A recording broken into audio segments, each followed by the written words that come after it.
Lembrar, esquecer, resgatar da névoa da mente fatos acontecidos há muito tempo ou simplesmente lembrar o que comemos ontem. Mais ainda, apagar das lembranças fatos dolorosos. No programa Caminhos da Reportagem de hoje, nós vamos falar sobre a memória, como ela funciona, que mecanismos tem para agir no cérebro humano, as doenças que afetam a capacidade de lembrar e esquecer, os tratamentos, os estudos mais avançados sobre esse tema. É o que você vai ver agora. Os gaúchos costumam dizer que o pôr do sol, visto das margens do rio Guaíba, em Porto Alegre, é inesquecível. Todos dependemos de nossa memória desde o primeiro instante da vida.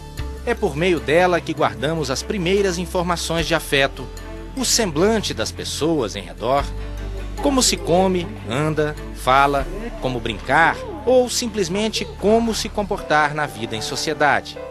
Nestes tempos em que já nem sabemos mais como viver sem o incalculável número de computadores que interferem em nossas vidas e se lembram de coisas por nós, no banco, na escola, em casa, falando ao telefone, a memória humana tem revelado aos cientistas detalhes cada vez mais impressionantes.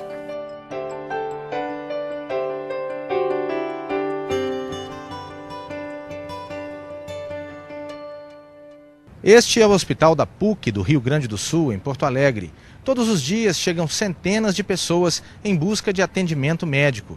Mas neste prédio também se faz pesquisa científica de vanguarda. Aqui trabalha uma das maiores autoridades do mundo no estudo da memória. Ivan Esquerdo, 71 anos, é talvez o mais importante cientista da atualidade na América do Sul. Tem cerca de 12 mil citações em artigos científicos pelo mundo afora e já publicou mais de 500. Argentino naturalizado brasileiro, por mais de 20 anos lecionou e pesquisou na Universidade Federal do Rio Grande do Sul. Aposentado, não parou de trabalhar. Na PUC, o neurocientista continua suas pesquisas no Centro de Memória. A memória é o conjunto da aquisição, formação, armazenamento e evocação de memória, de informações. Se somos aquilo que lembramos, e nada mais, nem nada menos do que isso. Eu, você, todos somos o que lembramos. Se não lembrássemos de nada referente a nós, não seríamos nada.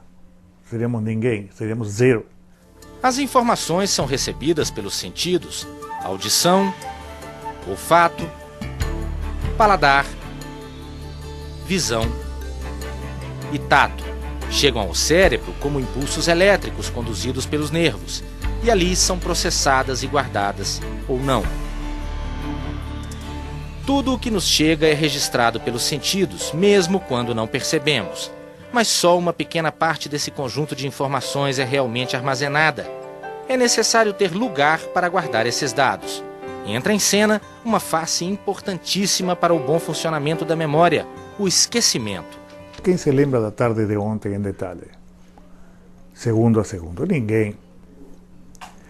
Quem se lembra da terceira palavra da minha frase anterior? Ninguém. Então, o negócio que nós temos que esquecer, aquela terceira palavra da frase anterior, temos que esquecer a tarde de ontem na sua maior parte, foram as coisas importantes, se é que houve, porque senão nossa vida seria insensata, seria repetitiva.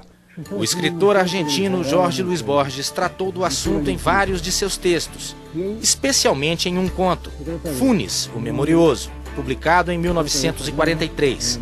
É a história de um sujeito que, depois de cair do lombo de um animal, passou a se lembrar de tudo, tudo nos mínimos detalhes, cada segundo da vida. Mas Funes só existe na ficção, que relata o absurdo para nos mostrar o óbvio. A existência de uma pessoa dessas seria impossível.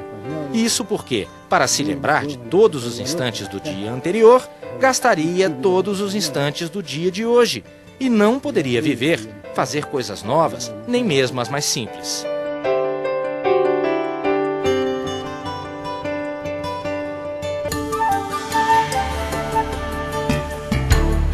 Simplificando o processo da memória, é possível dizer que existem lembranças que não ultrapassam poucos segundos e ficam na chamada memória de trabalho.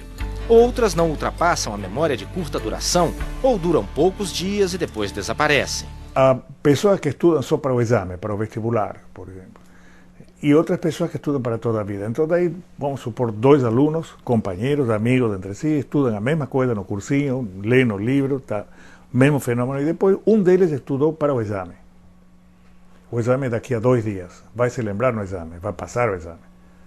Mas daqui a uma semana vai na praia, depois do exame, festejar que passou o vestibular, e depois começa as aulas e a professora começa. Bom, os cromossomas, o cromo que, ele sabia, ele passou no exame, mas sabia 2 dias depois que estudou, não uma semana depois que estudou. O outro, que estava estudando do lado, que em aparência fazia a mesma coisa, numa dessas se lembra dos cromossomas até o fim da sua vida, aunque estude direito. Tá. Então, há coisas que persistem, uma vez gravadas, há coisas que persistem e outras que não persistem durante um certo tempo. E ainda há o esquecimento real, memórias que desaparecem por falta de uso, apagadas mesmo. Mas existem também a repressão e a extinção das memórias, diferentes do esquecimento para valer. As memórias reprimidas, por exemplo, de traumas que sofremos, podem trazer consequências para a boa saúde mental. A ciência, no entanto, conhece o caminho para a cura desse sofrimento, pela psicologia ou pela psiquiatria. O indivíduo sofre alguma coisa terrível. Por exemplo, a Ingrid Betancourt sofreu cativeiro, tá? Uma coisa terrível. E foi amarrada com correntes numa árvore, tudo aquilo. Bom, isso aí causa um trauma grande e a pessoa que sofreu isso se lembra disso depois do resto da sua vida, sonha com isso, vem à tona quando não quer.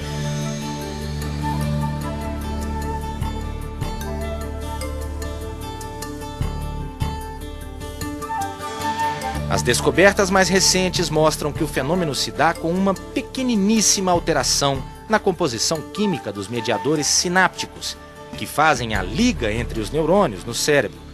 Martim Camarota, número 2 do comando das pesquisas do Centro de Memória da PUC de Porto Alegre, diz que descobrir a fundo esses processos é o caminho que a ciência tem buscado e já conhece alguns. Lo que nós sí sabemos é que não todas as memórias são iguais e não todas as regiões do cérebro que se encarregam de processar um tipo de memória são as mesmas que se encarregam de processar outro tipo de memória. Mas as lembranças de medo, susto ou mesmo de dor não são negativas. Depende do modo usado por nossa mente para aplicá-las. Elas servem para aprender. No Laboratório Gaúcho, os tipos de memória escolhidos para estudo, entre os vários que existem, têm a ver com essa constatação. Nós trabalhamos quase que com exclusividade em 3 tipos de memória. Memórias aversivas, memórias espaciais e memórias de reconhecimento. As memórias aversivas les sirven aos animales para evitar un estímulo que en su momento resultó prejudicial, resultó aversivo. Tá? As memórias espaciais nos sirven para encontrar coisas, para nos guiar no espacio.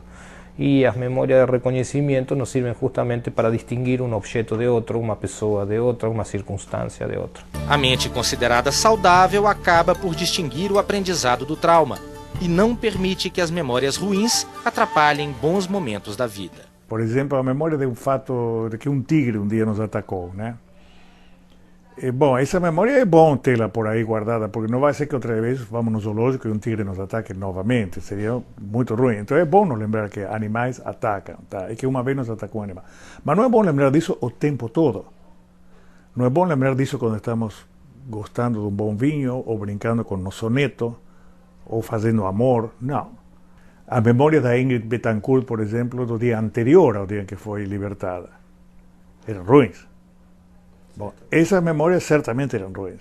E todas essas memórias, ela, em determinado momento, deixou de evocar. Foi, enfrentou a televisão quando chegou a Bogotá, feliz da vida.